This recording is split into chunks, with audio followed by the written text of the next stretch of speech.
Nous avons terminé avec les annonces. Alors maintenant, rentrons dans notre thème du soir. Et nous allons commencer par parler d'alchimie, de théosophie et de Rose-Croix. Et tout cela en rapport avec la philosophie moderne. Parce que, Alain Pascal, vous avez cherché à savoir d'où provenaient les inspirations, les aspirations et les influences méconnues qu'on trouve derrière la philosophie moderne. Et vous remontez très loin dans le passé. Vous parlez notamment beaucoup de théosophie, c'est dans votre livre intitulé « Les sources occultes de la philosophie moderne », sous-titré « De la gnose à la théosophie », donc aux éditions des Cimes. Et vous parlez beaucoup dans ce livre, en particulier d'un certain Jacob Böhm, dont nous parlerons ce soir, qui a un rôle important et souvent trop méconnu. Totalement méconnu. Totalement méconnu. Ouais. Enfin, pas totalement, mais en très grande partie. Je pense qu'assez peu d'étudiants en philosophie le connaissent. Et alors que Böhm est un personnage que j'ai découvert il y a une quarantaine d'années et par le biais d'un philosophe russe qui s'appelait Berdaïev. Et on découvre que Böhm est en fait l'ancêtre de l'idéalisme allemand. Avant le premier philosophe dit moderne, c'est-à-dire Descartes, Böhm écrit avant Descartes. Il y a déjà un idéalisme dans Böhm, et que le plus grand philosophe allemand, qui est Hegel, s'est référé à Böhm en disant toute la philosophie allemande descendait de Böhm. Quand j'étais jeune, donc la philosophie me passionnait, et à l'époque, à l'université, le grand Manitou était Jean Kelevitch, et il commençait ses cours en disant « Nous ne parlerons pas de la philosophie allemande ». Donc évidemment, ça m'a tout de suite intéressé en me disant mais pourquoi ne parlons pas de la philosophie allemande? C'est pas parce qu'en fait elle descend de Böhm. Et Böhm, lui, est influencé par un certain nombre de courants ésotériques, dont nous allons parler, c'est-à-dire réservés à des initiés. Et ce qui veut dire que toute la philosophie moderne a une double lecture. Une lecture pour les étudiants, si on peut dire, une lecture universitaire, et une lecture pour les initiés. Et je voudrais tout de suite dire qu'on n'est pas dans la théorie, parce que la Révolution française a substitué à la tradition chrétienne, qui était la tradition de notre civilisation, la religion chrétienne, la civilisation chrétienne était en place, et nous sommes passés à une civilisation, si on peut appeler ça une civilisation, parce que ça tourne à la barbarie, fondée sur une philosophie. Donc, si vous voulez, de Descartes à la Révolution, ça c'est un parcours qui n'est pas contesté, aucun professeur pourra dire le contraire. À partir de Descartes, la philosophie moderne va se progresser, si on peut s'exprimer ainsi, aller de pire en pire, et aboutir à la Révolution. Et il faut savoir qu'à la Révolution, sur les jeux de cartes, on a remplacé les rois par les philosophes. Donc, si vous voulez, c'est véritablement symptomatique. Donc, nous ne sommes pas dans la théorie. Et la philosophie moderne a donc des sources occultes qui ne sont évidemment pas connues du grand public, sur lesquelles je me suis penché. Alors, précisons, parce qu'une oreille inattentive pourrait croire que vous rejetez la philosophie, condamnez les philosophes en bloc. Or, il existe une bonne philosophie. Oui, il y a une philosophie chrétienne. Oui. Il y a d'abord une philosophie ancienne, païenne, Platon, Aristote. Oui, ou profane en tout cas. Voilà. Et ensuite, vous avez une philosophie qu'on peut dire chrétienne, qui est la scolastique, c'est-à-dire qui est du XIe au XIIIe siècle, le rationalisme et le réalisme scolastique qui sont développés de saint Anselme à saint Thomas. Bon. Ça, c'est une philosophie compatible avec le christianisme. Ah oui, c'est peut-être pas tout à fait la même chose que philosophie chrétienne. Oui, est-ce qu'on peut parler de philosophie chrétienne? La philosophie est indépendante de la foi, mais... Je vais être un peu taquin, mais est-ce qu'on peut parler de philosophie chérienne? Alors, moi, j'écris le terme entre guillemets, parce qu'en fait, les deux s'opposent, évidemment. Ne s'opposent pas totalement, mais si vous voulez... Ils ne sont pas du même ordre. La philosophie, depuis toujours, s'est opposée à la religion. C'était déjà le cas en Grèce. Les philosophes grecs ont détruit la religion grecque. Alors, dans le bon sens à l'époque, puisque Platon et Aristote ont promu l'idée d'un Dieu unique, alors que les Grecs vivaient sur un panthéon de dieux multiples. Donc, si vous voulez, il y a toujours eu cette antinomie. Mais la philosophie, évidemment, a été mise au service de la foi par les hellénistes chrétiens dès les premiers siècles. Je racontais ça dans un autre livre. Et par les scolastiques du XIe au XIIIe. Donc, la philosophie peut servir la foi. Elle n'est pas la foi. On n'a pas démontré la foi, puisqu'il y a une part de révélation. Mais plus le raisonnement, plus la raison humaine peut confirmer le bien fondé de la foi, plus la philosophie est intéressante. Et je dirais aujourd'hui, à contrario, parce que moi finalement je me suis passionné pour la philosophie en considérant ce que j'appelle l'échec moderne. J'ai été traumatisé sur un plan mental, parce qu'il n'y a pas d'autre mot, par le XXe siècle, qui est un siècle de barbarie, où on a tué quasiment 200 millions de personnes innocentes dans un monde sans Dieu. C'est-à-dire ce sont les athéismes qui ont, ou le paganisme, néopaganisme et athéisme qui ont tué 200 millions d'êtres humains. On n'en parle jamais. La mémoire ne leur est jamais rendue. Et ce sont des victimes de la philosophie moderne. La philosophie moderne ayant rompu avec l'intelligence du christianisme, à cause de Descartes, donc j'ai écrit un autre livre là-dessus, les conséquences se sont enchaînées, les décadences se sont enchaînées, jusqu'au communisme, jusqu'à tous ces morts, tous ces innocents victimes du monde sans Dieu. Donc il est, à mon avis, urgent que le monde redécouvre l'intelligence du christianisme, c'est-à-dire comment une civilisation peut vivre dans la paix et non pas dans un état de guerre. Donc nous ne sommes pas dans un débat intellectuel, nous sommes dans le fondement d'une civilisation, ou de son écroulement. Ah oui, bon, les idées mènent le monde, de toute façon. Donc, comme le dit l'adage, si on s'intéresse aux événements, si l'on veut même jouer un rôle, il faut remonter à l'origine, qui est dans le monde des idées. Bon. Se moquer, c'est Pascal qui disait ça, se moquer de la philosophie. C'est vraiment philosopher. C'est vraiment philosopher. La philosophie est partout, voilà. Alors, je voudrais que vous définissiez quelques termes, donc, qui ont servi à l'intitulé de cette émission. Oui. Alchimie, théosophie. Alors voilà, Böhm. Alors ce qu'il y a de différent entre Böhm et Descartes, c'est que Jacob Böhm, qui est un Allemand, qui vit de 1575 à 1624, est ce qu'on appelle un théosophe. La théosophie, littéralement, ça veut dire la sagesse de Dieu. Étudier la sagesse de Dieu. Alors, il ne faut pas confondre avec la théologie, qui est la science de Dieu. Et avec une doctrine qu'on avait connue en Orient dans les premiers siècles, qui s'appelle la théosis, qui est une sorte d'aboutissement de la mystique. Bon, c'est pas la même chose. Le problème de la théosophie, c'est que cette connaissance de Dieu est en fait celle d'un Dieu qui serait la nature. Donc on est dans le cadre de ce que l'Église condamne et appelle un panthéisme. Donc on ne peut pas être un théosophe chrétien et un théosophe parce que dans la théosophie, la nature est considérée comme le corps de Dieu. C'est aussi très actuel. Parce que la religion, entre guillemets, du mondialisme devient, par le biais de l'écologie, un culte de la déesse nature, qui a aussi été vénérée pendant tout le XVIIIe siècle. Et donc, si vous voulez, on revient, en fait, à la base de ce qu'était la théosophie. Les sources de la théosophie remontent. Alors vous m'avez posé la question sur l'alchimie, c'est-à-dire que l'alchimie est une science égyptienne. Vous savez que c'est une science qui pensait à aboutir à la transmutation des métaux. Il y avait aussi un élixir d'immortalité.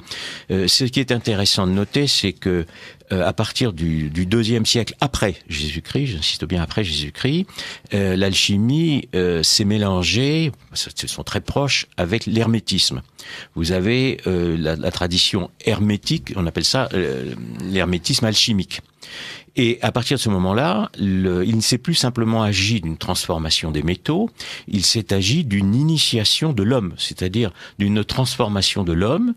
Pour reprendre les termes qui ont été employés à cette époque-là, déjà, c'est d'une pierre morte, l'homme étant considéré comme une pierre morte, de devenir une pierre vivante, et atteindre finalement au bout d'une initiation ce que les alchimistes ont appelé la pierre philosophale.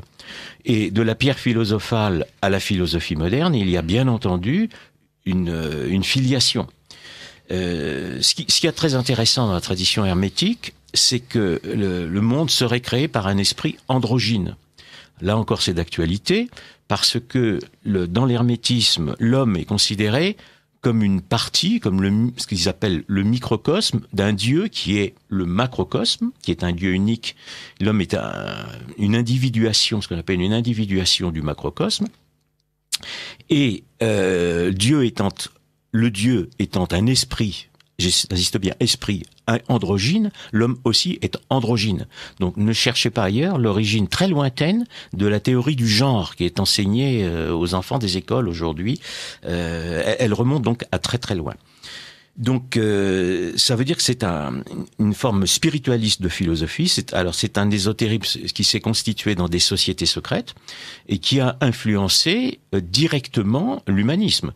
L'humanisme d'Erasme, l'individualisme de la Renaissance, l'homme de la Renaissance est un individu qui est considéré comme un microcosme du macrocosme. C'est la croyance cachée d'Erasme. J'avais aussi écrit un livre évidemment contre Erasme parce que c'est aussi d'actualité, puisqu'il y a le fameux programme Erasmus pour les étudiants d'aujourd'hui. Erasme qui est quand même mort en refusant les sacrements. On peut ne pas être un bon catholique, mais il acceptait la pension du pape, mais il est mort en refusant les sacrements. Donc on est vraiment dans une hostilité au catholicisme, et qu'évidemment, de l'humanisme de la Renaissance à la philosophie des droits de l'homme, qui est la religion, entre guillemets, obligatoire d'aujourd'hui, la filiation est encore une fois directe. Donc nous sommes vraiment avec l'hermétisme et l'alchimie aux premières sources occultes de la philosophie des droits de l'homme. Oui, donc à propos de l'alchimie... Donc au départ, c'est en fait la chimie, et pendant longtemps, les deux mots ont désigné la même chose, alchimie et chimie. Ça vient du même terme grec. Oui, c'est la chimie, c'est une science. De toute façon, c'est une science, mais c'est une science occulte. Et alors, c'est pas une science, c'est une science qui est accouplée, si vous voulez, à un certain nombre de croyances. Par exemple, c'est pas une vraie science, c'est pas une science objective. C'est une science qui, par exemple, instrumente la magie. La magie qui est aussi un mot qu'on entend sans arrêt dans les médias d'aujourd'hui. Tout est magique. Quand le Christ vient, n'est-ce pas, l'étoile guide les rois mages, et les rois mages, qui étaient les scientifiques et les savants de l'Antiquité, se prosternent devant le Fils de Dieu. Donc, si vous voulez, les mages n'ont jamais accepté la soumission au Fils de Dieu, et le premier gnostique, c'est Simon. Vous ne parlez pas des rois mages, non. Non, pas des rois mages. Non, les rois mages se sont prosternés. Mais j'entends les adeptes de la magie. Pardon, bien sûr, les rois mages se sont prosternés. Ils sont repartis par un autre chemin. Ils sont repartis par un autre chemin par mesure de sécurité. Peut-être qu'ils étaient plus mages quand ils sont repartis. Mais voilà, ils ont changé de vie sans doute. Voilà, mais ce que je veux dire, c'est qu'après, ceux qui détenaient la magie, si vous voulez, les secrets de la magie, qui avaient une énorme influence à l'époque, auprès des empereurs, les initiés. Aujourd'hui, c'est les francs-maçons, mais à l'époque, c'était les initiés qui étaient auprès des empereurs à Rome, c'était exactement la même chose. Et la religion était partout, de toute façon, les religions. Voilà. Donc le premier gnostique, celui qui fonde la première secte des Illuminés, s'appelle Simon le magicien. Ça n'est pas pour rien. Je voudrais citer, là, si vous permettez, sur l'alchimie, parce que ça me semble très, très important. Donc c'est dans votre livre, Les sources occultes de la philosophie moderne. Vous reprenez les mots de Max Heindel, qui était un très important... c'était un Rose-Croix, c'était un Rose-Croix moderne, mais de la fin du 19e, qui dit sur l'alchimie que, alors selon lui, les alchimistes emploient des symboles et parlent des opérations spirituelles en termes chimiques par mesure de sécurité, en invoquant l'intolérance de l'Église. Donc, c'est-à-dire que, selon lui, les alchimistes évoquaient des opérations chimiques et techniques, en fait, pour désigner des démarches d'ordre spirituel et religieux. Absolument, oui, c'est certain. C'était un langage c'est un langage caché. Codé, c'est un langage caché, si vous voulez. Il y a déjà un secret. À l'époque, pour une raison très simple, c'est que vous savez que dans la médecine traditionnelle, le serpent en Égypte, puisqu'on parle quand même, l'alchimie est quand même d'origine égyptienne. L'Égypte gréco-romaine. Non, c'est plutôt enfin bon, après le fameux, on va pas remonter tout. Hermès est un personnage mythique, mais si vous voulez, disons que les sociétés d'alchimistes, l'alchimie s'est développée ce qu'on appelle la période hellénistique, c'est-à-dire la période qui, à partir de la conquête d'Alexandre jusqu'à l'ère chrétienne. Voilà. C'est là que ça naît véritablement, si je ne me trompe pas, parce que là c'est pas le sujet de ce soir, mais je dis ça de mémoire. Bon, très bien. Donc ensuite, là, on arrive à la théosophie.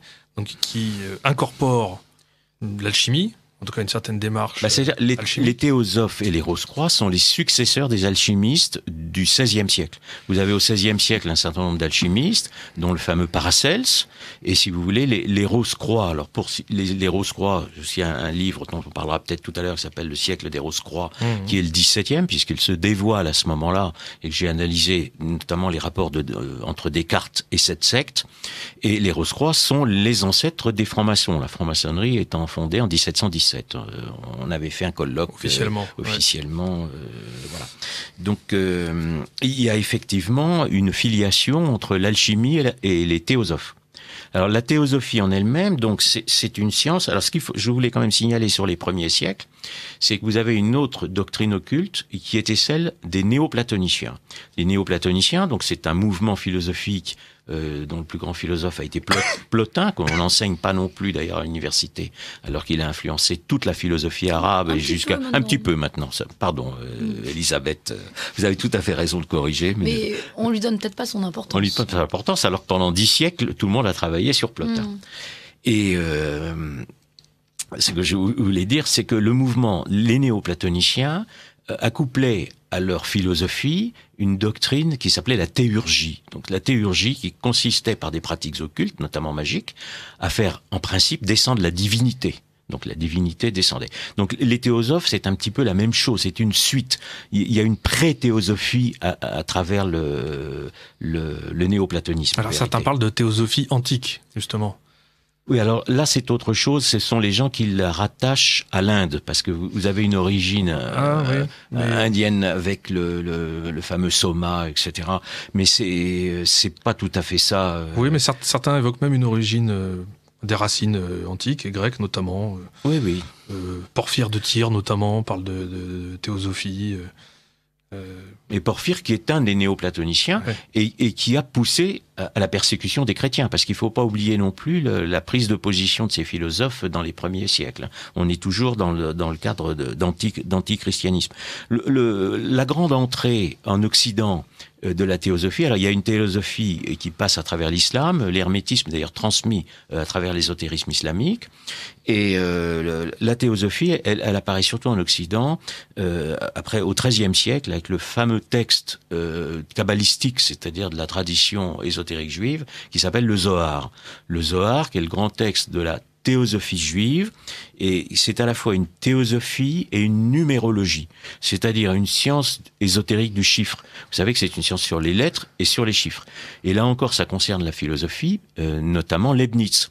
Leibniz, qui est un disciple de Descartes, dont on parlera peut-être un tout petit peu tout à l'heure. Oui, tout à l'heure. Et même Descartes lui-même, puisque Descartes fonde sa philosophie sur la mathématique, et le rapport est de savoir le rapport justement entre cette mathématique et la numérologie de la Kabbale. En ce qui concerne Leibniz, c'est certain. Et je voudrais d'ailleurs tout de suite signaler que des philosophes cartésiens comme Spinoza ou Leibniz ou Newton sont aussi des disciples du fameux Jacob Böhm. Ce ne sont pas simplement des disciples de Descartes, ce sont des disciples des deux. Officiellement, ils connaissent les œuvres de Jacob Böhm.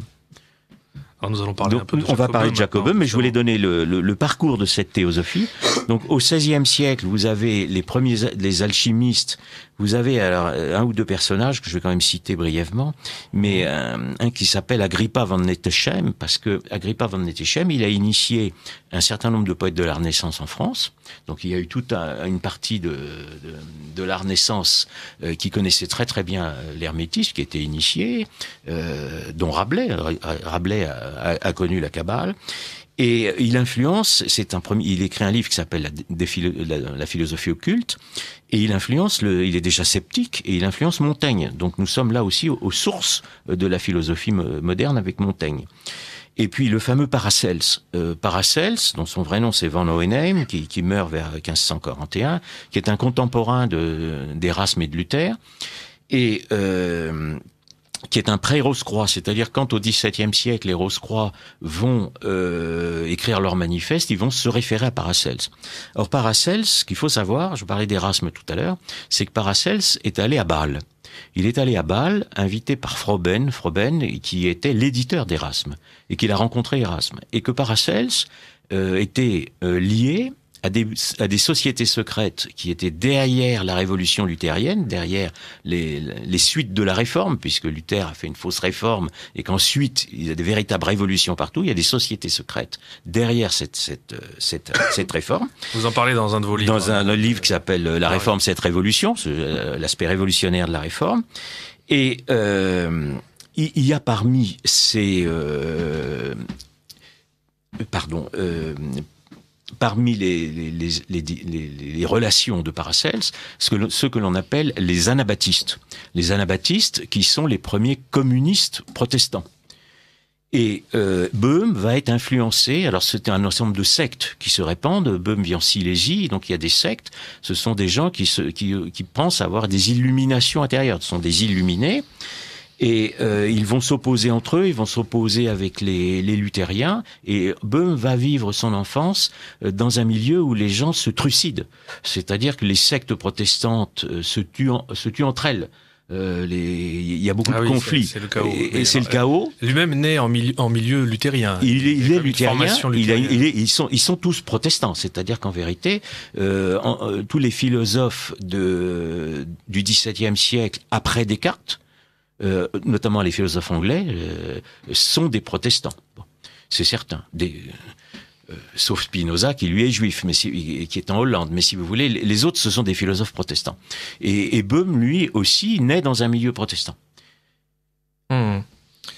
Et donc, après, Paracels, je termine là-dessus. On voyage ce soir. Oui, on voyage dans le temps. On voyage dans le temps. Oui, mais tout à l'heure, les Pays-Bas, Londres aussi, tout est lié. Les sociétés secrètes sont liées d'un pays à l'autre, à l'époque comme aujourd'hui.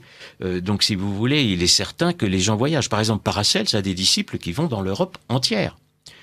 Et quand le mouvement Rose-Croix va naître, ce sont au départ des théosophes paracelsiens qui vont le fonder.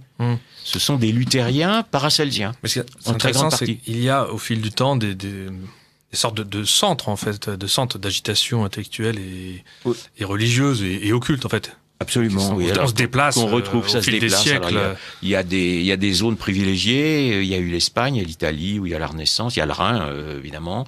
Et ensuite, quand on va arriver au XVIIe siècle, avec les Rose-Croix, il y aura une jonction entre les alchimistes de Londres et de Prague. Donc, si vous voulez, vous aurez à ce moment-là, on va être au début du XVIIe siècle, et encore là, des gens qui sont extrêmement importants, qu'on connaît peu. Mais en Angleterre, vous avez par exemple John Dee, qui est un alchimiste et qui est à la fois le conseiller de la grande Élisabeth et de l'empereur Rodolphe II. Et les monarques ne prennent pas de décision sans le consulter. Or, John Dee est un Rose-Croix ou un pré-Rose-Croix, puisqu'un de ses textes sera repris dans les manifestes Rose-Croix. Et simplement pour l'anecdote, mais il avait un numéro, c'est un agent secret, parce qu'il est employé par les premiers services secrets, et il avait comme code le numéro 007. Donc je pense que Fleming était tout à fait au courant de ce genre de choses quand il a écrit ces romans d'espionnage qui sont des anticipations et calqués souvent sur les réalités. Ouais. Les alchimistes de l'époque, il y en a un autre qui s'appelle Michel Mayer, qui font des allers-retours entre Londres, Prague. Vous savez, Prague est la grande ville des alchimistes. Et justement, bon, par rapport à Descartes... Et pas que d'ailleurs. Il n'y a pas que. Golem, là, c'est... Oui, alors à Prague aussi, bien entendu. Descartes, par exemple, va servir le duc de Nassau, et quand il est, parce que vous savez que Descartes, après ses études, rentre dans l'armée, mais il s'engage pas dans une armée, pas dans l'armée française, et il va s'engager dans une armée protestante. Il sert le duc de Nassau, qui est à l'origine de toute la dynastie Orange, qui va prendre le pouvoir après en Angleterre, avec évidemment des réseaux secrets. Et Descartes est employé par le duc de Nassau, en même temps que le fameux Michel Mayer, qui est un alchimiste qui fait des allers-retours entre Prague et Londres. Donc, si vous voulez, on est vraiment là. J'essaye de restituer dans mes livres les réseaux secrets qui sont derrière les intellectuels. Alors, écoutez, je propose qu'Elisabeth nous fasse quelques petits rappels avant que nous reprenions. Vous êtes bien sur Radio Courtoisie, à l'écoute du libre journal de la France profonde de Thibaut de Chassey, jusqu'à 23h. N'hésitez pas à poser vos questions donc au 01 46 51 00 85 par téléphone ou par adresse courriel radiocourtoisie.fr. Alors nous avons quelques questions. Alors rappelons que nous recevons Alain Pascal. Ah oui, bien entendu, pardon. On m'a pas préparé ma petite fiche. Ce soir, oui, donc c'est Alain Pascal qui nous parle donc à propos de ses ouvrages, en particulier la théosophie, l'alchimie, les Rose-Croix. Voilà, Histoire occulte. Histoire occulte. Alors, un auditeur vous remercie pour cette très belle émission. Pouvez-vous citer quelques grands noms de la théosophie et nous en parler un petit peu? C'est ce que vous êtes déjà un peu en train de faire. J'ai commencé sur les... que le message nous parvienne. Voilà. Oui, bien sûr, les pré-théosophes. Donc ça, j'ai parlé de Paracelse. Et je vais parler de Jacob Böhm parce que c'est quand même le plus grand, c'est le plus grand théosophe. Juste quand même le situer dans un contexte de ce que l'on appelle la seconde réforme. C'est-à-dire que les alchimistes justement du XVIe siècle ont appelé à une seconde réforme qui irait plus loin que la première et qui réussirait une unification des religions. Donc on est là en fait à l'origine de l'œcuménisme contemporain, pour être très précis. Et cette seconde réforme va s'appuyer sur un mouvement qui s'appelle la Nouvelle Kabbale. Alors vous savez, je parlais du Zohar qui était la Kabbale du XIIIe siècle. Le traité principal. Le traité principal. Et vous avez un mouvement qui s'appelle la Nouvelle Kabbale, qui est à la moitié à peu près du XVIe, et qui vient d'Orient, de Isaac Luria, que les gens qui sont férus d'ésotérisme connaissent, mais qui développe surtout deux doctrines qui vont avoir une énorme importance. L'une qui s'appelle, alors je vais donner le nom, mais c'est le Gilgul. En fait, le Gilgul, c'est la métempsychose. C'est la métempsychose, mais alors c'est une métempsychose très spéciale, c'est-à-dire que l'homme... La réincarnation des âmes. Oui, c'est ça. La réincarnation, la réincarnation, oui, si vous voulez. Et si vous voulez, dans cette théorie-là, l'être humain, l'homme, devient une réincarnation du divin. C'est-à-dire que on est après l'humanisme, mais c'est la même notion. L'humanisme, c'est l'homme qui prend la place de Dieu, mais là, c'est encore quelque chose de plus pervers, si je peux dire. C'est l'homme devient une réincarnation de Dieu. Et ça va être lié à une deuxième doctrine qui s'appelle le Tzimtzum. Alors, c'est dans la Kabbale, vous avez un être infini, qui s'appelle l'Ensof. Et c'est une doctrine de la création. Dieu, n'est-ce pas, se serait contracté avant d'expurger la création. On est un petit peu comme dans un problème de souffle. Oui, un éternuement. Un éternuement, si vous voulez, mais ça semble très invraisemblable, c'est d'ailleurs très invraisemblable, mais ça va avoir une immense influence parce que c'est en fait une conception anthropomorphique de Dieu. C'est-à-dire qu'on va assimiler, n'est-ce pas, la création par Dieu à un problème qui est comme celui d'un homme qui aura un problème de souffle, ce qui fait qu'on va inverser la logique de la Bible. Ça n'est plus l'homme qui va être fait à l'image de Dieu, mais c'est Dieu qui va être fait à l'image de l'homme. Donc on est dans une inversion totale de la création biblique. Donc ça va avoir une immense influence sur le fameux Jacob Böhm, parce que Jacob Böhm donc si vous voulez, ce qui va se passer aussi dans cette fameuse théosophie, c'est que l'homme en fait, c'est-à-dire l'initié à la Kabbale, appelons les choses par leur nom, va sauver Dieu. Dieu étant le macrocosme, mais c'est l'homme qui va sauver Dieu du mal qui serait dans Dieu. C'est-à-dire que déjà dans les gnostiques, en considérant le mal qui était dans la nature, les gnostiques avaient accusé Dieu du mal, alors que le mal vient de la révolte de l'ange, de Lucifer, etc., et du péché originel. Là, c'est une démarche inverse. Dieu devient responsable du mal. Donc l'homme va sauver Dieu du mal qui est en lui. Donc on est à ce moment-là dans un processus qui est en fait une culpabilisation de Dieu et qui va avoir une influence considérable parce qu'à partir de cette culpabilisation, on va arriver à la négation de Dieu, c'est-à-dire à la suppression de Dieu. Donc l'humanité se délivrerait du mal en se délivrant de Dieu. C'est évidemment quelque chose qui est très simple, ça s'appelle le péché originel. C'est l'homme qui accuse Dieu et qui va prendre la place de Dieu. C'est ça le fondement de la philosophie, de la théosophie et de la philosophie d'ailleurs. Ensuite, puisque c'est ce qui va se passer, la philosophie moderne va éliminer Dieu de notre pensée. Et aujourd'hui, le monde actuel a éliminé Dieu de notre mode de pensée. Nos contemporains ne pensent plus en fonction de Dieu. Ah bah oui, bien sûr. Et le monde retourne à la barbarie, ce qui me semble d'ailleurs tout à fait tristement logique. Donc on se trouve avec alors Jacob Böhm, donc c'est ce personnage un peu extraordinaire. Alors en fait au début il est cordonnier. Alors cordonnier est dans une corporation, et dans les corporations de cordonniers à l'époque il y avait des champs sacrés, c'était pas simplement du travail manuel. Et il aurait rencontré des membres de ce qu'on appelle l'église spirituelle. L'église spirituelle, c'est une fausse église qui descend d'Origène et qui a traversé les siècles. Et il a des visions. Alors il prétend avoir des visions. Et il va écrire un livre en 1612 qui s'appelle Aurore naissante. Et il n'y a pas de doute que ce livre est un chef-d'œuvre littéraire, c'est-à-dire que c'est une imagination absolument débordante, et il va influencer les poètes, c'est-à-dire que vous ne pouvez pas considérer je vais parler de la philosophie, mais aussi les poètes anglais, les poètes russes, les surréalistes, tous vont se référer à Böhm, chose dont on ne parle pas souvent. Et il va inventer un certain nombre de théories, donc on est en 1612, et il écrit ce terme aurora, et à ce moment-là, il est remarqué dans sa ville par un pasteur, et qui est en fait un Rose-Croix, et ses œuvres vont circuler. Il va être condamné, pas à l'époque dans sa ville, mais ses œuvres vont circuler, être reproduites, et atteindre aussi l'Europe entière.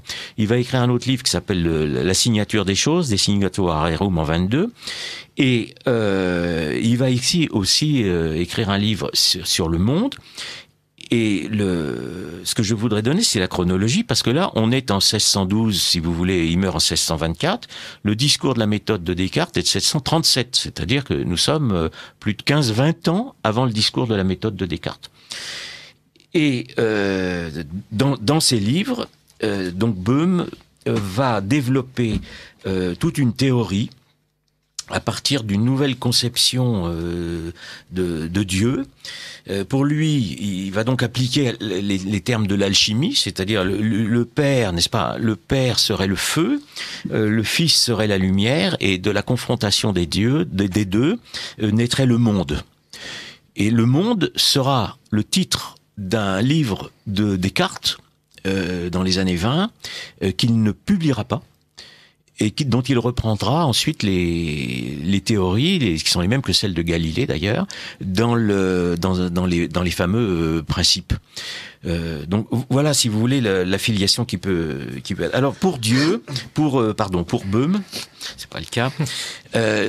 Dieu est cosmique, parce que Dieu et la nature. Dieu et la nature sont la même chose. Donc en fait, Dieu tombe dans le devenir. Le devenir, c'est le terme que va employer ensuite Hegel. Donc Dieu va être confronté au temps. Et alors Böhm a une sorte de génie.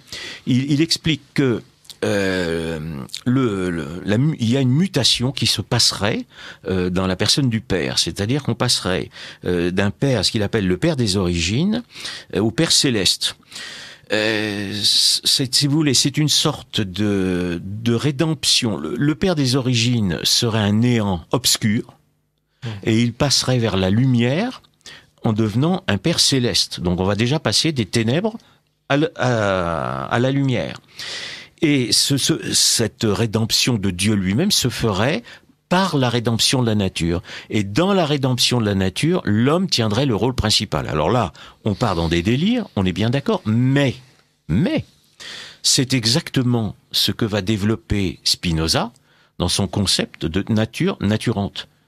Alors, le concept de nature naturante de Spinoza, donc disciple de Descartes, qui est à l'origine absolument officielle du progressisme, c'est-à-dire qu'à partir du moment où Dieu subit lui-même une évolution vers le progrès, si vous voulez, la même chose et comme la nature est Dieu, la même chose va se passer dans la nature.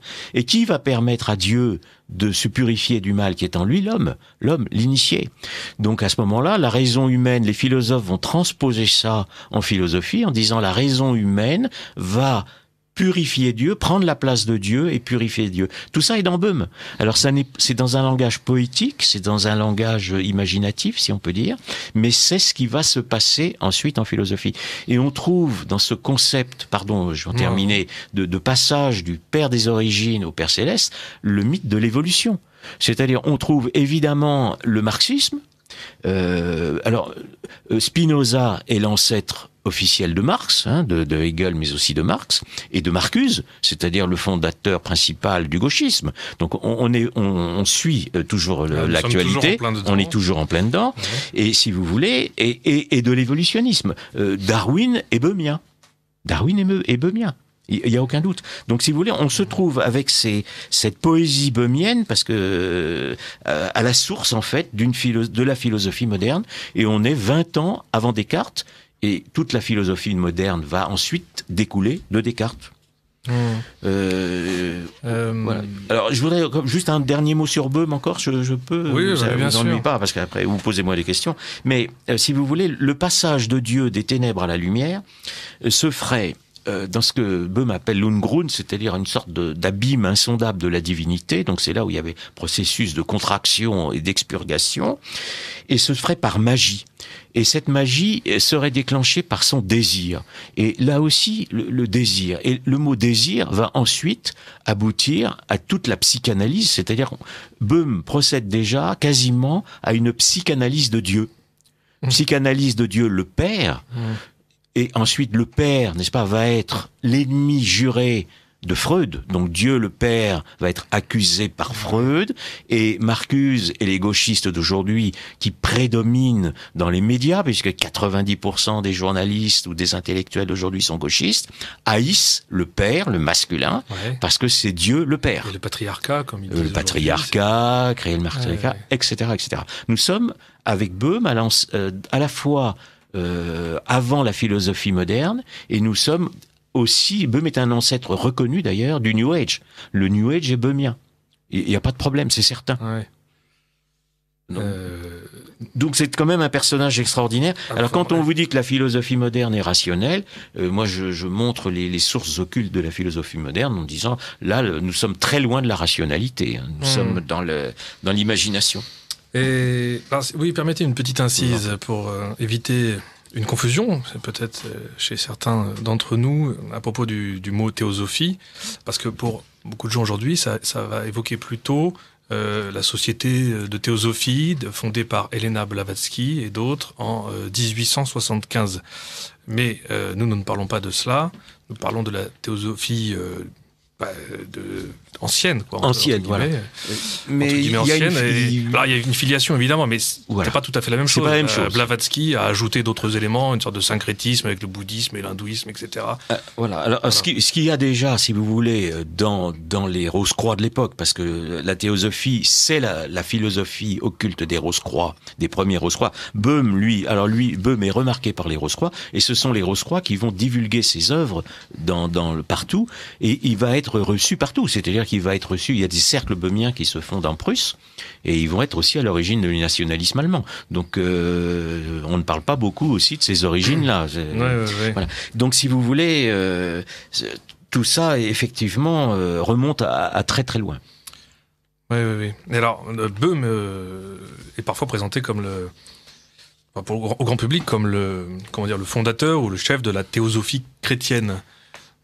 En opposition avec la théosophie antique païenne, théosophie chrétienne. Donc, on ne peut pas, vous venez de le dire, voilà, on ne peut pas être chrétien. Alors il y a un problème, métaphysique, tout simplement. Je vais être assez bref là-dessus. La conception de Dieu, comme vous l'avez expliqué, de Dieu, Dieu n'est pas la nature. C'est quasiment une création de Dieu, enfin une naissance où Dieu est engendré. Dieu s'engendre lui-même dans la nature, dans la théosophie. On est loin du Dieu éternel de la révélation. Et Dieu, en fait, n'est pas au commencement pour Böhm. Au début, Dieu était le néant, donc c'est ce qu'on appelle l'hérésie du non-être, c'est-à-dire que même dans ce que l'on appelle la théologie négative, si vous voulez, Dieu a quand même un être, même si on n'en a pas connaissance. Pour Böhm, Dieu est l'aboutissement, c'est-à-dire Dieu est au futur. C'est le vrai Dieu pour Böhm est au futur et non pas au commencement. Donc on est totalement dans une inversion de l'eschatologie, c'est-à-dire de la science des fins dernières chrétienne. Donc on ne peut pas être chrétien. Alors le problème métaphysique, c'est effectivement ça. Dans la Bible, dans le christianisme, Dieu a un être, est l'être créateur, et il est le créateur de l'univers, c'est-à-dire d'un autre être, de l'être créé. Et il le crée à partir de rien. C'est-à-dire que l'univers n'est pas une prolongation, n'est pas le corps de Dieu. C'est toute la différence. C'est pour ça que la théosophie ne peut pas être chrétienne. C'est abusif de la dire chrétienne. Ce sont des hérétiques qui se sont prétendus théosophes. Oui. Oui, non, mais... Vous faites grief à Böhm de grands mots, toujours modernes, toujours d'actualité. Alors c'est toujours dans votre livre « Les sources occultes de la philosophie moderne », qui parle beaucoup de Jacob Böhm, mais pas que. Je vais citer un petit passage de ce livre, donc sur ce que vous reprochez principalement à Böhm pour aujourd'hui, de grandes accusations. La première est l'accusation d'irrationalisme portée contre le catholicisme. Donc je cite. « En déshonorant l'eschatologie, Böhm a permis que la mystique et la foi soient pour longtemps rejetées dans l'irrationnel, mensonge énorme, mais efficace. Combien de contemporains savent-ils que ce n'est pas la foi qui est irrationnelle, mais le fidéisme ? Et pourtant l'Église a toujours affirmé que l'eschatologie était un sujet trop sérieux pour le faire dépendre des visions incertaines d'un individu. Se prétendait-il illuminé par le Saint-Esprit ?» Je continue la citation, c'est page 236 si vous cherchez. Oui, je sais pas. Malheureusement, avec Böhm, le mystère de Dieu, le pourquoi de la création et de sa finalité, sont plus que détournés de l'orthodoxie.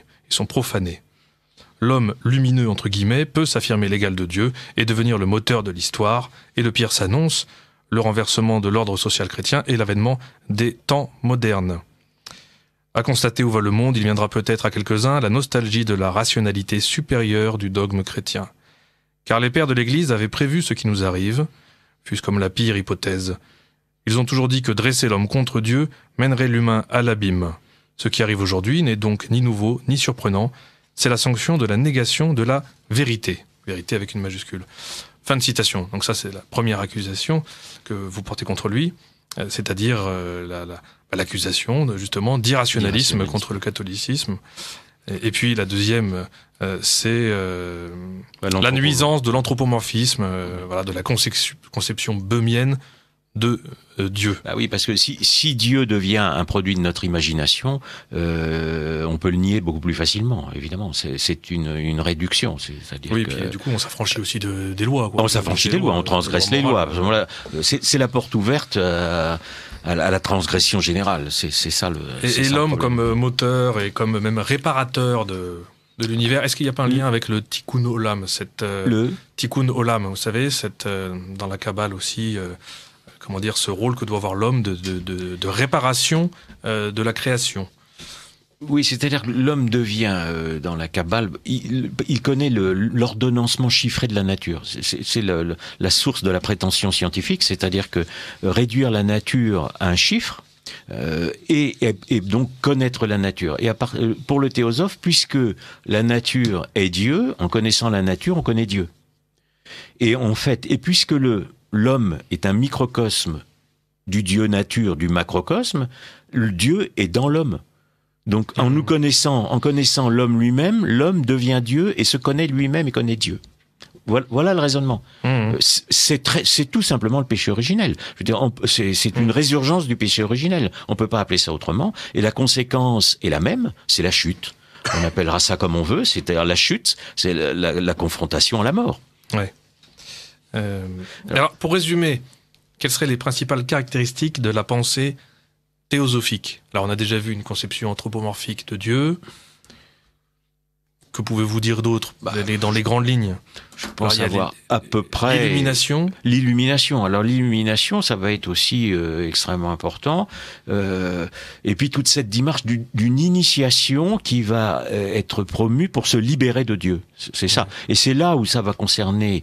Il y a une légende Rose-Croix que je raconte, que je décrypte dans ce livre, et qui va directement concerner la franc-maçonnerie, puisque les Rose-Croix vont ensuite fonder la franc-maçonnerie. C'est-à-dire que l'initié Rose-Croix va suivre une initiation pour redevenir ce qu'on appelle le retour à l'état primordial, c'est-à-dire à l'état de l'homme avant la chute. Évidemment, c'est totalement fictif. Et les philosophes vont transposer ça ensuite dans le fameux état de nature. L'homme ensuite va être bon par nature dans la philosophie du XVIIe siècle, dans Hobbes ou dans, après dans Rousseau évidemment au XVIIIe, parce que il sera un homme d'avant la chute. C'est l'homme avant la Bible. Et on rend Dieu coupable de l'obscurité, de l'obscurantisme, parce que Dieu a interdit à l'homme de manger le fruit de l'arbre de la connaissance. Donc Dieu devient responsable de l'ignorance. Et de la fameuse... Juste un aparté, mais par exemple Newton, la fameuse pomme de Newton, quand elle tombe à ses pieds, pomme, n'est-ce pas, qui représente la gnose, puisque l'homme, c'est le fruit de l'arbre défendu, donc l'homme, la pomme tombe aux pieds de Newton, ce qui est d'ailleurs un épisode légendaire plus ou moins créé après, divulgué en tout cas par Voltaire, tombe aux pieds de Newton par attraction tellurique, c'est-à-dire que la pomme est attirée par le centre de la Terre. Au centre de la Terre, il y a le feu, il y a Lucifer. Et elle n'est pas cueillie par l'homme et la femme. Donc l'homme est innocent du péché originel. On est toujours dans cette démarche du refus du péché originel.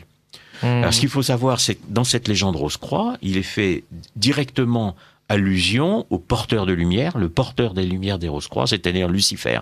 Donc Lucifer apporte la connaissance aux êtres humains pour qu'ils se libèrent de Dieu, qui leur a empêché d'accéder à la connaissance. Et on est là à la source de toutes les initiations qui vont suivre.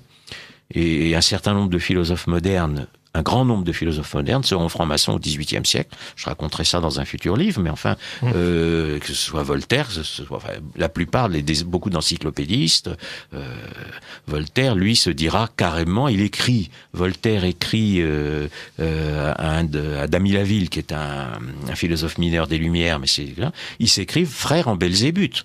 Donc, si vous voulez, ça n'est pas une plaisanterie. Ce sont vraiment des gens qui ont le culte de Lucifer. Et les Rose-Croix vénère Lucifer, qui est le porteur de lumière. Donc le feu est au centre de la terre et Lucifer apporte sa lumière aux humains. Donc c'est une libération de Dieu. On va se libérer de Dieu en opposant la raison humaine à Dieu. Ce que va faire Descartes 20 ans après. Voilà. Ça me fait penser à l'acronyme Vitriol, vous parlez de centre de la Terre. Mais absolument, je fais le rapprochement d'ailleurs avec l'initiation maçonnique. Aux auditeurs c'est très simple. L'initiation maçonnique fait référence à cette fameuse formule Vitriol qui vient des alchimistes. Et j'ai là sous les yeux un dictionnaire maçonnique, le fameux Ligou, qui écrit très bien. Le mot vitriol, n'est-ce pas, ces 7 lettres attribuées aux anciens Rose-Croix se traduisent souvent par visite l'intérieur de la... Je donne la formule en français, en latin. Visite l'intérieur de la terre, en la rectifiant, tu trouveras la pierre occulte. La pierre occulte qui est la même chose que la pierre philosophale, c'est pareil. Donc en visitant, en allant chercher la lumière au centre de la terre, c'est-à-dire là où est Lucifer, le porteur de lumière, on va trouver la pierre philosophale. Donc à ce moment-là, l'homme va pouvoir prendre la place de Dieu, l'initié va pouvoir prendre la place de Dieu. C'est officiellement dans le vocabulaire maçonnique. Et rectifier, n'est pas rectifier, vous avez un rite qui s'appelle rectifier, et la rectification, je cite un autre dictionnaire maçonnique qui est celui de Mélior, c'est la purification par les éléments de la pierre cachée, la pierre philosophale. Donc, si vous voulez, il y a un langage Rose-Croix qui sera absolument repris par les francs-maçons un siècle plus tard. Donc voilà. Et si vous voulez, je pense que sur ce livre-là, pas trop. Oui, il faut que nous voyions la suite. Mais d'abord, allez-y, s'il y a des questions, j'y réponds avec grand plaisir. De Radio Courtoisie. Un auditeur nous demande, par rapport à la biochimie qui existe vraiment également, apparemment, cela viendrait de l'alchimie. Pouvez-vous nous renseigner un peu ? Oui, mais toute la chimie descend tout ce qui est chimie descend de l'alchimie. Si vous voulez, la magie était une forme primitive de science, mais avec des mystères internes à la magie, des forces occultes. Et l'alchimie est l'ancêtre de la chimie. L'alchimiste Paracels est un ancêtre. Il a découvert des produits chimiques, si vous voulez, en dehors de ça. Mais c'est pas celle-là qui m'intéresse. Ce qui est intéressant, c'est l'alchimie intérieure, c'est-à-dire quand les hommes s'appliquent à eux-mêmes la démarche alchimique. Non, mais il y a eu longtemps confusion entre la science, c'est-à-dire les sciences de la matière et la religion. Oui, la religion et puis du ciel, beaucoup d'alchimistes étaient des médecins, c'est-à-dire beaucoup de médecins. L'astrologie, longtemps, c'était la même chose. C'était la même chose. Il y avait autre message. Une auditrice vous fait remarquer que vous n'avez pas parlé de Nicolas Flamel, qui a été formé à la Kabbale juive. C'est exact. Alors je vais pas parler de tous les théosophes d'avant, c'est tout à fait exact, cette auditrice a tout à fait raison. Et Jacques Coeur aussi. Jacques Coeur, qui est un financier du roi à l'époque, là, a été aussi un alchimiste. Donc absolument. Si vous voulez, il y a des pré-alchimistes, il y a le mouvement alchimiste, il remonte à plusieurs siècles. Mais cette dame a tout à fait raison sur Nicolas Flamel. Alors on sait peu de choses de Nicolas Flamel, j'ai cherché, j'ai pas trouvé grand-chose. Autant j'ai plutôt écrit sur Böhm, puisque j'avais connu il y a une quarantaine d'années le grand spécialiste de Böhm, qui était Alexis Klimov, qui était un philosophe d'origine russe mais au Canada, qui était à l'université de Trois-Rivières, et avec lequel j'ai beaucoup correspondu sur Böhm. Voilà. Qui a écrit d'ailleurs, qui est le plus grand spécialiste de Böhm, qui est mort il y a quelques années maintenant. D'accord. Alors, une autre remarque de cette auditrice, un peu technique, par rapport au Tzimtzum. Oui. Alors, le Tzimtzum est le fait qu'à la fin de la création, Dieu se soit rétracté pour permettre à l'homme de respirer et de développer ses capacités sans être écrasé par la puissance de Dieu. Il s'agit d'une belle morale pour l'homme. Chaque homme, avec son ego démesuré, devrait se rétracter un peu pour laisser la place à l'autre. Alors, qu'en pensez-vous ? Cette dame en connaît plus que moi sur le Tzimtzum. Moi, je me suis intéressé simplement aux suites philosophiques. On voit quand même que ça met un peu sur un même plan Dieu et l'homme, puisqu'il ne pourrait pas tenir. Voilà, c'est quand même une divinisation de l'homme, donc si vous voulez, et un anthropomorphisme de Dieu surtout. Dieu n'a pas de problème de souffle. Nous, oui, ça va nous arriver, mais Dieu n'a pas de problème de souffle. Et nous n'avons pas de problème de place. Non plus. Et ni d'espace, évidemment, puisque voilà. C'est un langage très imagé qui correspond à qui n'est pas spirituel en fin de compte, je pense. Non. Ouais. Voilà pour les messages. Alors, il faut passer maintenant à l'autre thème. Oui, mais voilà. Simplement pour dire aussi, parce que je parlais de la franc-maçonnerie, mais les Rose-Croix dans leur légende vont se dire les fils de la veuve. C'est très intéressant parce que c'est la veuve pour eux. Alors là aussi, ça va rejoindre l'actualité. Je vais être assez bref là-dessus, mais pour les Rose-Croix, dans la légende Rose-Croix, Ève est créée avant Adam. C'est-à-dire que le féminin précède le masculin et est supérieur au masculin. Et Ève aurait été engendrée par un esprit luciférien. C'est un peu du délire, mais enfin c'est comme ça. Samaël, et vous avez bien lu mon livre, je vous remercie Thibaut de Chasset. Et Caïn, n'est-ce pas, est le fils de Samaël, c'est-à-dire de l'esprit luciférien et d'Ève. Et quand ils sont, alors en fait Adam n'est pas créé, et quand ils sont chassés insulte contre notre mère. Bien Ève. sûr, bien sûr, et ensuite ils sont chassés donc du paradis, et Ève devient la première veuve. Et Caïn est le fils de la veuve. Et les francs-maçons vont se dire des fils de Caïn. C'est une symbolique que connaissait déjà il y a très longtemps Saint-Augustin. Parce que Saint-Augustin oppose déjà les fils de Caïn, fils Caïn, fils de Seth. C'est toujours les deux étendards. On est toujours dans les mêmes modes de raisonnement. Mais les francs-maçons vont se prétendre les fils de Caïn, c'est-à-dire ils auront le signe. Et ensuite, dans la légende Rose-Croix, Adam avec Ève, alors Adam n'est qu'un homme, et avec Ève ils ont Abel, etc. Et toute l'histoire continue. Et si vous voulez, on est à ce moment-là, les fils de Caïn vont être possesseurs du savoir, du pouvoir, et ils vont construire le temple de Salomon, qui dans la légende, et ce temple va être construit par Hiram, n'est-ce pas, et qui n'est pas l'Hiram de la Bible, mais qui est un autre Hiram, qui est le Hiram Abif. Donc on va transposer ensuite dans ce que l'on appelle en 1723 les constitutions d'Anderson, qui sont le texte fondateur de la franc-maçonnerie, cette légende d'Hiram, et Hiram, qui est en vérité une figure du diable, va se trouver au centre de l'initiation, notamment du grade de maître en franc-maçonnerie. Donc nous sommes vraiment dans une filiation symbolique. Et cette symbolique, comme vous l'avez dit tout à l'heure sur les alchimistes, est un moyen de se dissimuler et de lutter contre l'Église en se dissimulant. Je crois que c'est toujours d'actualité. Oui, enfin, quoique... aujourd'hui, il n'y a plus tellement besoin de se dissimuler. L'Église n'a plus de... Bon, c'est un autre problème. Ouais, c'est un autre problème. D'ailleurs, à propos de construction de temples, je ne sais pas si vous avez vu, bon là je rentre dans le concret, voire le trivial, ils vont nous coller dans le 15e arrondissement de Paris un gigantesque édifice, c'est-à-dire une pyramide tronquée, 180 mètres de haut, vers... je crois que c'est vers Ballard ou la porte de Versailles, enfin bon, dans le 15e arrondissement. Le gouvernement vient de faire passer un décret pour permettre l'accélération du chantier, que ce soit prêt pour les Jeux Olympiques. Enfin, une pyramide gigantesque avec un hôtel, je crois, des bureaux, etc. Il y aura sûrement des logements HLM pour les copains aussi. Dans le sous-sol, vaut mieux pas savoir, mais 180 mètres de haut. Alors là, la pyramide tronquée, bon, bah c'est signé. C'est signé, c'est sur le billet $1, c'est partout, c'est signé. Bon, c'est pas le seul monument maçonnique de Paris. Non, bien sûr, Paris. Je pense un riche patrimoine dans ce domaine. Voilà, pyramide du Louvre aussi, sur cette lumière, cette lumineux qui est posée au centre, évidemment, qui est posée qui blasphème, si je peux m'employer ainsi, la France ancienne, la France royale, parce que finalement c'est profane. Et on m'a dit, alors j'ai pas pu les compter ni vérifier, mais qu'il y aurait 666 vitres.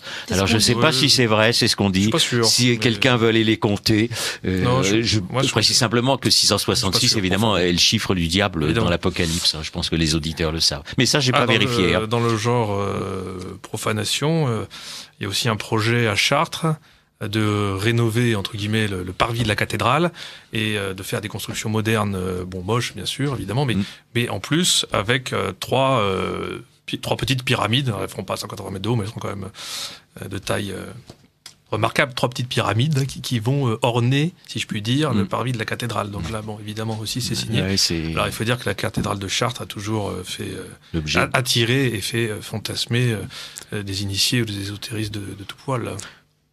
Voilà, c'est un autre sujet. Enfin, il y a effectivement, il y a un labyrinthe, il y a beaucoup de choses à Chartres. Oui, on en avait parlé un petit peu. On avait parlé ça d'un ésotérisme, il y a longtemps. Elisabeth. Alors, cher Alain Pascal, vous avez un éloge. Mais je remercie cette personne. Je laisse la feuille. Voilà. Un grand merci pour vos interventions, toujours aussi passionnantes. Je suis toujours émerveillée de votre érudition et de votre faculté à faire passer votre savoir. Votre travail est remarquable et aide à comprendre ce que nous vivons actuellement. Mais je remercie beaucoup ces dames. C'est pour rien. Je laisse la feuille. Je n'ai pas travaillé, vous me donnez la feuille, je vais l'encadrer. Et puis voilà. J'espère que cette dame viendra à la fête des amis d'Alain Pascal et que nous puissions discuter. C'est très agréable de rencontrer les lecteurs. Bon, on n'est pas toujours eu beaucoup, mais je voudrais aussi les remercier parce que ça, je l'ai déjà dit, mais je suis venu ici il y a plus de 20 ans avec Serge de Beketch et j'ai des gens qui m'ont toujours lu, suivi, voilà. Donc ça permet de pas se sentir quelqu'un qui juste travaille dans son coin et qui n'intéresse personne. Donc je remercie beaucoup cette dame et les autres lecteurs. Alors, revenons un peu sur nos thèmes et sur... Nous allons changer d'ouvrage de référence. Là, nous étions plutôt sur les sources occultes de la philosophie moderne. Et nous allons passer sur l'ouvrage suivant qui s'intitule « Le siècle des Rose-Croix ». Donc évidemment, on voit le lien. Et sous-titré Pascal contre Descartes. Voilà. Ces ouvrages donc se suivent logiquement, mais précisons quand même qu'on peut les lire comme tous vos livres, indépendamment les uns des autres. Voilà, même s'il y a quand même une suite chronologique et logique. Voilà, un avant-propos pour résumer un petit peu les épisodes précédents, si je peux dire. Alors c'est parfois un petit peu lourd, mais il faut bien. Et vous n'hésitez pas, à redonner les définitions. C'est un petit peu indispensable. J'en profite pour rappeler, parce que j'ai oublié tout à l'heure et j'oublierai peut-être encore tout à l'heure, je vais rappeler la liste de vos ouvrages. Alors tout commence avec La trahison des initiés, donc qui a été réédité. Ensuite, il y a le cycle de la guerre des gnoses, avec d'abord l'après-Kabbale. Ensuite, Islam et Kabbale contre l'Occident chrétien. Puis, La Renaissance, cette imposture, qui n'a pas encore été réédité. On peut le trouver toujours dans la version d'origine. La première version de l'encre, il est resté, voilà. Oui, voilà. Le 4e volume. On trouve à la librairie française dont vous avez parlé tout à l'heure. Voilà. Donc rue Bartholdi dans le 15e. Oui, ou sur Internet, librairiefrançaise.fr. Ensuite, il y a le 4e volume de cette série intitulé La Réforme, cette révolution. Puis nous passons sur une nouvelle série intitulée La conspiration des philosophes, donc avec les sources occultes de la philosophie moderne, et le siècle des Rose-Croix. Et puis pour finir, il y a un autre livre hors série, plus d'actualité, mai 68 et la destruction de la France. Enfin, quand je dis plus d'actualité, c'est qu'il est peut-être plus politique, il évoque davantage l'actualité immédiate. Alors je précise simplement que, je ne vais pas parler de ce livre, mais ça n'est pas un livre sur les événements ou les faux événements de mai 68, c'est un livre sur l'ésotérisme et la philosophie de mai 68. Et notamment, justement, la haine du père et le combat contre le masculin assimilé à Dieu le Père. Donc c'est l'angle religieux et ésotérique de la philosophie de mai 68 et de tous ces concepteurs, Marcuse, toute cette filiation. Et les effets désastreux de tout ce qui a été prévu, puisque c'est un véritable plan notamment par Marcuse, sur notre pays. Sur la France. Et que, comme tous les gens qui étaient vivants déjà en 1968, quand on compare la France d'il y a 50 ans et la France d'aujourd'hui, je plains nous et les nouvelles générations. Ah oui. Ça n'a plus rien à voir. Marcuse, Herbert Marcuse, donc, qui fait la jonction entre le freudisme et le marxisme. Et le marxisme, voilà, c'est un freudo-marxiste, et c'est un descendant de Böhm, hein, il y a aucun doute. Alors, il reprend pas tous les thèmes de Böhm, mais dans l'accusation il accuse le dieu, il accuse le dieu chrétien d'être masculin et d'être le père. Donc, en fait, Freud, lui, avait des problèmes personnel, puisque Freud est un autre, celui qui a conçu la révolution sexuelle, dont je parle aussi dans ce livre sur mai 68, William Reich, n'est-ce pas, qui lui a fini à l'asile, carrément. Bon, ils ont eu des problèmes avec leur père dans leur enfance, mais enfin, c'est pas une raison suffisante. Donc, ils ont la haine du père et ils transposent cette haine du père sur Dieu le Père. Donc, le gauchisme, le vrai but du gauchisme, c'est une lutte contre Dieu. Oui, et plus généralement contre l'ordre naturel. Contre l'ordre naturel, contre aussi l'humanité créée par Dieu. Donc si vous voulez, on veut que l'humanité redevienne androgyne pour mettre fin à l'humanité ancienne, c'est-à-dire bisexuée telle qu'elle a été créée par Dieu. On est dans ce genre de raisonnement, si on peut appeler ça un raisonnement, parce que c'est plutôt de la folie. Bon, je voudrais que nous parlions un petit peu de Blaise Pascal et de René Descartes, qui ont tout de même un certain nombre de points communs. Alors, c'est à peu près la même époque. Blaise Pascal naît en 1623 et meurt en 1662. Très jeune, à 39 ans. Quel drame. Oui. Qu'aurait-il pu donner d'autre s'il avait vécu plus longtemps ? Et donc René Descartes, qui lui naît en 1596 et qui rend l'âme en 1650. Alors, ils ont des points communs. Ce sont évidemment deux esprits brillants, de génie, on peut le dire, qui ont fait avancer les connaissances scientifiques. Ils étaient notamment tous les deux mathématiciens et physiciens, philosophes aussi. Voilà. Et pour Pascal, il était en plus théologien et moraliste et inventeur. Oui, je ne dirais pas que Pascal était... Dieu sait que je suis un admirateur de Pascal, mais je ne dirais pas qu'il était un théologien. C'est autre chose. Disons d'accord. Il a une œuvre religieuse, pas spirituelle. Voilà, il a une intuition métaphysique extraordinaire, mais justement, il n'est ni. Enfin, je vais vous contredire. Mais vous faites bien de me reprendre. C'est là, j'ai pris une présentation telle qu'on l'a fait communément, donc vous faites bien de reprendre. Oui, parce que justement, c'est tout le problème de Pascal, c'est que Pascal.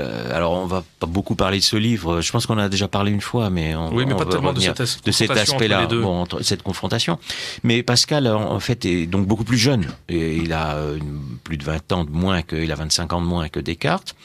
Et il a tout de suite, il n'avait pas justement la connaissance ni philosophique, c'est un scientifique, donc c'est un immense inventeur, et il n'a pas la connaissance ni philosophique, ni théologique pour contredire Descartes. Mais il est le premier à avoir pressenti qu'il y avait dans Descartes tous les errements futurs. C'est ça qui est le plus important. Alors, justement, si avant vous de voulez. faire... Voilà. Donc, on peut pas dire il a une formidable intuition, mais justement, il lui manque cette formation théologique. Il ne connaît pas les grands scolastiques, mais il avait reconstitué les théorèmes d'Euclide quand il était jeune au niveau scientifique, quasiment, et il reconstitue de lui-même le dogme. Alors, là où j'insiste beaucoup, si vous voulez, sur Pascal, on fera peut-être une autre émission dessus, mais c'est que il y a deux Pascal, en fait. Il y a le Pascal, au début, est un scientifique, il devient janséniste, ou tout au moins, il est happé par les jansénistes. Vous savez qu'il a un accident au pont de Neuilly. Il avait inventé une société de calèches. C'est un grand inventeur. Et donc, à ce moment-là, il a une sorte de conversion. Avant, c'est un mondain. Pascal est dans le monde. Il vit, il lit Montaigne, il connaît les libertins, il connaît les grands. Et il a une soif de pureté. Bon, il est assez malade aussi. Bon, il est très jeune, il a 30 ans, mais il est malade. Et il décide de se retirer à Port-Royal. Bon, parce que les savants sont à Port-Royal, c'est les fameux messieurs de Port-Royal, les jansénistes évidemment, sa sœur est à Port-Royal, etc. Il est très attaché à sa sœur. Il est très attaché à sa sœur, qui a écrit sa biographie. Bon, j'ai étudié tout ça évidemment. D'ailleurs, elle ne sait pas tout. Cette histoire d'accident n'est pas dans la biographie de Pascal faite par sa sœur. Mais il n'a pas nécessairement tout dit à sa sœur dans sa période mondaine, parce que c'est un homme du monde. Mais on est sûr de l'accident. Voilà, il a une vie. C'est pas l'ermite de Port-Royal. Mais quand il arrive à Port-Royal, on est en pleine querelle. Il y a eu la condamnation des jansénistes, et à ce moment-là, Antoine Arnauld lui demande de prendre la défense. Donc, il prend la défense des jansénistes dans les fameuses provinciales. Donc, c'est 1556, et les provinciales sont mises à l'index. Moi qui défends Pascal, je dis à juste titre. Les provinciales sont mises à l'index à juste titre. C'était très polémique. Hein, très polémique, très anti-jésuite. Et autant on peut toujours faire des reproches à des tas de gens, aux jésuites, de nos jours certainement. Et si vous voulez, mais il va trop loin dans la polémique. Le livre est mis à l'index. Et après, en fait, ce qui l'intéresse, c'est de faire une apologie. Il appelle ça d'ailleurs apologie de la religion chrétienne et apologie du catholicisme. Il faut bien appeler les choses par leur nom. Ce qui deviendront les fameuses pensées, qui sont éditées post-mortem. D'ailleurs, les messieurs de Port-Royal les ont un petit peu bougé, mais qui c'est quand même lui. Ils n'ont jamais été mis à l'index parce qu'elles sont conformes à l'orthodoxie. Donc c'est très important de bien spécifier ça, parce qu'on a créé un mythe Descartes qui serait rationnel et un philosophe catholique, alors qu'il est absolument pas catholique, on va en reparler, et qu'on a créé un mythe Pascal. Pascal n'est pas un vrai janséniste. Alors justement, qu'est-ce que le jansénisme en quelques mots? Oui, mais je voulais dire, la très grande différence entre Pascal et les jansénistes, c'est que tous les jansénistes de Port-Royal, justement, sont cartésiens, et que Pascal est anti-cartésien. Donc et ils se sont toujours méfiés de lui. Alors il a été l'avocat des jansénistes, mais je trouve que c'est abusif de le traiter de janséniste malgré les provinciales. Il a été leur avocat, mais les jansénistes ne l'ont jamais considéré comme l'un des leurs.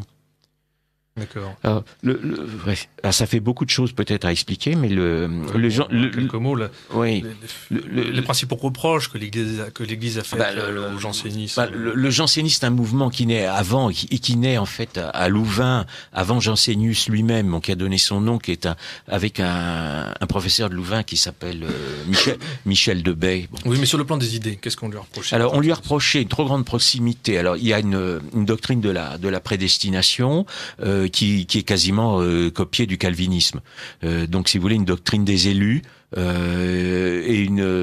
Donc là, si vous voulez, là ça a été, et puis aussi un puritanisme excessif. Il faut savoir que le catholicisme, n'est-ce pas, n'est pas puritain, ça n'est pas la même chose. Donc c'est ça le grand reproche. Et Jansénius ni l'utilité des œuvres du croyant, puisque de toute façon. Voilà, donc on est dans le protestantisme. Non. Voilà. Alors après, disons que ça s'oppose évidemment à la vision du salut que l'Église absolument nous donne, nous révèle. Mais ça a été condamné, c'est très clair. Le jansénisme a été condamné. Simplement, pour l'Église, il y a une grâce divine suffisante pour que chacun puisse arriver au salut. Elle apporte à l'homme tout ce qui est nécessaire à son salut, donc pour faire le bien, mais qui ne peut se faire que par l'effet, par la décision du libre arbitre de l'homme. Voilà. Donc il y a une conjugaison des deux. Une conjugaison, c'est toute la discussion sur Saint-Augustin. Elle dure depuis un certain nombre de siècles. Donc si vous voulez, tout le monde se revendique de Saint-Augustin. Tout le monde se revendique de Saint-Augustin. Luther s'était revendiqué de Saint-Augustin en ignorant totalement la réalité de Saint-Augustin, puisque Luther a refusé la raison, puisqu'il avait écrit la raison, cette putain du diable. Et oui, excusez-moi, on est sur Radio Courtoisie, mais c'est du français. Mais et si vous voulez, alors que Saint-Augustin a prôné la raison, n'est-ce pas? Comprendre pour croire. Donc, si vous voulez croire pour comprendre et comprendre pour croire. Donc, si vous voulez, la raison n'est pas un obstacle à la foi. Au contraire, elle doit aider à fortifier la foi. Elle ne peut pas tout expliquer, mais elle doit l'aider. C'est dans Saint-Augustin, avant Saint-Thomas. C'est la même démarche. Et alors, les jansénistes se caractérisaient aussi par une certaine conception de la morale assez rigoriste. Voilà. Alors, en opposition avec celle un certain relâchement par les jésuites. Il y avait avec la casuistique jésuite. Mais Pascal, ça s'en est quand même pris à la casuistique. Ah, totalement, dans les provinciales. Totalement dans les provinciales. Donc, il leur reproche des raisonnements complexes, etc., pour finalement aboutir à un relâchement moral. C'est ça, pour faire... Mais alors, ce qui est très intéressant, brièvement sur les rapports de Pascal et de Descartes, c'est que c'est Descartes qui a voulu rencontrer Pascal. Donc, vous savez, Descartes, il écrit 5 minutes, oui. Oui, mais attendez, qu'est-ce que vous reprochez à Descartes? Oui, mais alors là, je vais pas le dire là aujourd'hui. Je veux dire, c'est beaucoup de choses, mais avant de la confrontation entre les deux. Donc oui, on a vu un peu. D'accord, mais ce que je veux bien expliquer quand même, justement, bon, tant pis, je remonte le temps. Mais c'est Descartes qui a voulu rencontrer Pascal. En 10 ans avant, c'est en 47, sauf erreur de ma part. Donc Pascal est beaucoup plus jeune. Et quand on demande à Pascal ce qu'il pense après cet entretien, ils n'étaient pas d'accord sur le vide. Bon, ça c'est une discussion scientifique. Et il dit Descartes est un bon mathématicien, ce qui voulait dire en philosophie. Je ne suis pas du tout d'accord. Et si vous voulez, donc il a été le premier à pressentir qu'il y avait dans Descartes l'athéisme futur. Voilà. Alors, ce que je reproche à Descartes, c'est très simple. Il n'était pas lui, précisons quand même. Descartes n'était pas athée. Descartes n'était pas athée. Mais si vous voulez, l'idée de Dieu. Voilà. Mais il l'a fait. Alors là, faut reprendre toutes les. Je veux bien reprendre ça, mais en 5 minutes, ça va être très difficile. Nous avions fait une émission. On avait fait une émission déjà sur Descartes. Archives, je pense. On avait fait déjà une émission, le livre évidemment, où on peut en refaire une autre. Mais si vous voulez, le fameux je suis. Cogitum, le fameux cogito, c'est-à-dire je pense donc je suis, est une inversion, ce que j'avais sans doute expliqué ici, de l'épistémologie, c'est-à-dire la théorie de la connaissance chrétienne, où on dit je suis, c'est-à-dire Dieu m'a créé et il m'a donné la faculté de penser, il m'a donné une raison naturelle, et donc je peux penser et raisonner. Alors que la démarche de Descartes est une inversion de cela. Je pense, donc je suis. C'est-à-dire que c'est ma pensée qui crée mon propre être. Et Descartes va encore plus loin, puisqu'il dit « je pense Dieu, donc Dieu est ». Et à ce moment-là, on revient dans la conception de la théosophie. Et c'est la naissance du subjectivisme. C'est la naissance du subjectivisme, mais ça veut dire... Et aussi de Dieu comme conception humaine. On n'a plus à ce moment-là la révélation par Dieu, c'est l'homme qui a une idée de Dieu. Donc parce qu'on a simplement une idée de Dieu, Dieu existerait. Alors ça a été dans la scolastique un des arguments. Si on a l'idée, c'était Saint Anselme, si on a se faire de ma part, si j'ai pas révisé ma théologie avant de venir, mais si on a une idée de Dieu, une idée d'un être parfait, c'est que Dieu existe, etc. Mais ça, c'est on veut placer l'homme au service de Dieu. Tandis que Descartes, lui, il met Dieu. Ce que lui reproche Pascal, d'ailleurs, notamment cette fameuse citation, c'est que de mettre le monde en mouvement, n'est-ce pas? Et après, il n'a plus rien à faire de Dieu. Et ce Dieu devient un Dieu anthropomorphique, c'est-à-dire, il rejoint la conception de Böhm. Alors, et la grande question, c'est savoir si Descartes a lu ou n'a pas lu Böhm. Mais ce qu'il y a de certain, c'est quand Descartes est à Ulm, c'est-à-dire qu'il est en Allemagne, vous savez qu'il a son illumination, il a l'illumination de sa philosophie, il est à Ulm, et il est en contact avec des mathématiciens, donc Beckmann et Faulhaber, qui sont des Rose-Croix, et tous ces Rose-Croix connaissent Böhm. Donc, si vous voulez, Descartes n'a peut-être pas lu directement Böhm, mais il connaît des Rose-Croix et il transpose en vérité, de mon point de vue, l'illumination des Rose-Croix. Il est illuminé par des Rose-Croix, c'est qu'il lui donne l'idée de fonder sa philosophie non plus sur la théologie, mais sur la science. C'est-à-dire le titre complet, je l'ai pas en mémoire, mais je le donne dans mon livre, du discours de la méthode, c'est le discours de la méthode pour fonder sur la raison et sur la science. Ça n'est plus à partir de la révélation. Alors Descartes prétend montrer l'existence de Dieu, mais ça a déjà été fait. Et en fait, il ouvre la porte à la négation de Dieu. Alors je pourrais l'expliquer plus longuement. Et il faut pas oublier que justement, Descartes accouple à son rationalisme, pseudo-rationalisme, le mécanisme, c'est-à-dire c'est une théorie mathématique de l'époque et qui est aujourd'hui obsolète. Mais le rationalisme de Descartes serait toujours rationnel. Et il y a dans Descartes les prémices à la fois de l'idéalisme donc philosophique, mais aussi du matérialisme.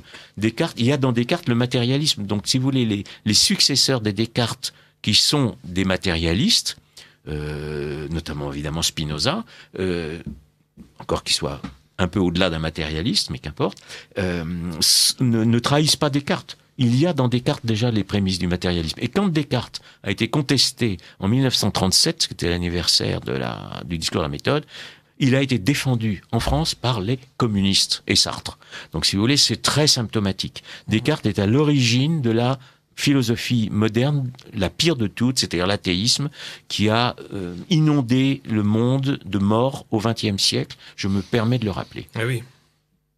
Donc à Descartes, vous opposez la figure de Blaise Pascal, qui selon vous mérite d'être mise davantage à je détruis le mythe Descartes rationnel et je détruis le mythe d'un Pascal qui ne serait pas catholique. Et Pascal est mort en catholique. Ouais, très bien. Je veux bien revenir un jour pour dire du mal de Descartes. Il faudra avec plaisir. D'ailleurs, juste un mot si j'ai encore le temps, je ne sais pas. Mais Descartes a été enseigné dans les séminaires au XIXe siècle. Ça a tardé étant général. Et voilà où nous en sommes. Voilà où nous en sommes. Oui. Donc le modernisme, voilà où nous en sommes. Les séminaires ferment. Enfin bon. Voilà, écoutez, l'émission touche à sa fin, malheureusement. Donc je rappelle que vous étiez sur Radio Courtoisie, le libre journal de la France profonde, que nous recevions ce soir Alain Pascal, écrivain, auteur de plusieurs livres sur l'histoire occulte, entre guillemets, parus aux éditions des Cimes. Vous pourrez retrouver les détails, ce genre de détails sur mon site, notamment thibautdechassey.com. Et puis je rappelle aussi donc qu'il y a une fête qui arrive, c'est la fête des Amis d'Alain Pascal, 2e édition. Ça se passera le samedi 13. Ah oui, 13 avril, d'accord. 2018, pardon. De 15h. 2019, ah bah oui, j'ai pas le bon. Voilà. Vous avez celle de samedi, oui, c'est ça. Samedi 13 avril 2019, pardon, de 14h à 18h à l'Assième, 6 rue Albert de Lapparent, Paris 7e, métro Ségur, avec différents auteurs très intéressants. Et puis vous pourrez prolonger la discussion avec Alain Pascal, lui poser vos questions, lui faire part, pourquoi pas, de vos reproches et de vos remarques. Il y en a. Entrée gratuite, renseignements sur alainpascal.com. Voilà.